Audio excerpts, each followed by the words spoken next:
bisa diceritakan sedikit tentang sejarah museum ini dan perubahan fungsi bangunannya dari masa ke masa, Pak? Saya izin meluruskan terlebih dahulu, The Javas Bank ini belum diresmikan sebagai museum. Jadi Museum Bank Indonesia itu hanya ada satu, yaitu di Jakarta.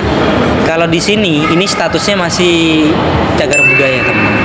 Nah, kemudian kalau The Javas Bank sendiri ini merupakan bank pada zaman kolonial Belanda yang didirikan di Batavia asal mulanya pada tahun 1828. Setahun kemudian The Javas Bank membuka kantor cabang di Semarang dan Surabaya. Dan tahun 1907 bangunan yang pertama di tempat yang sama itu dibugar. Kenapa? Karena perekonomian Belanda pada saat itu berkembang pesat. Salah satunya dengan penghasilan rempah pada saat itu. Dan akhirnya pada tahun 1907 dibugar dan dibangun ulang di tempat yang sama yang sekarang pada tahun 1910 yang sekarang ini. Jadi bangunan ini bangunan paling termegah dan tergengsi di Surabaya. Tahun 1942 sempat dikuasai Jepang. Sempat berubah menjadi Bank Jepang, namanya Nanpo Kaihatsu Ginko, milik Bank Jepang. Kemudian tahun 1945 Jepang menyerah kepada antara sekutu. Akhirnya dikuasai kembali oleh Nikka, sehingga Bank Jepang ditutup oleh Belanda dan berubah menjadi The Javas Bank kembali. Baik, Bapak, terima kasih atas informasinya. Bapak, nanti nilai sejarah atau kearifan lokal yang paling penting untuk dipahami pengunjung di sini, terus gimana sama upayanya The Javas Bank ini untuk menjaga dan melestarikan bangunannya?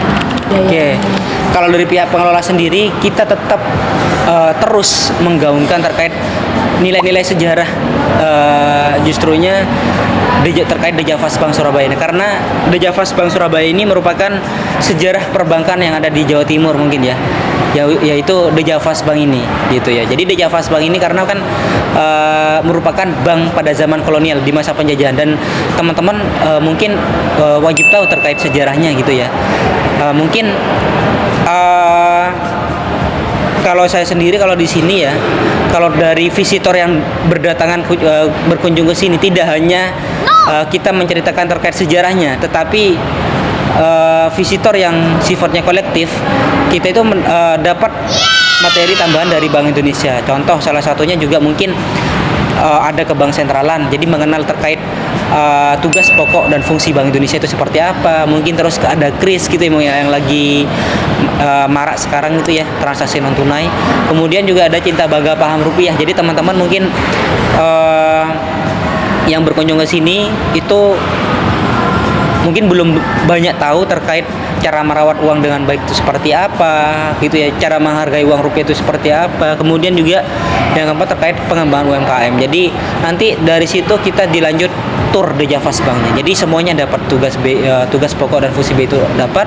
Kemudian sejarah terkait The Javas Banknya ini visitor dapat. Baik, Bapak.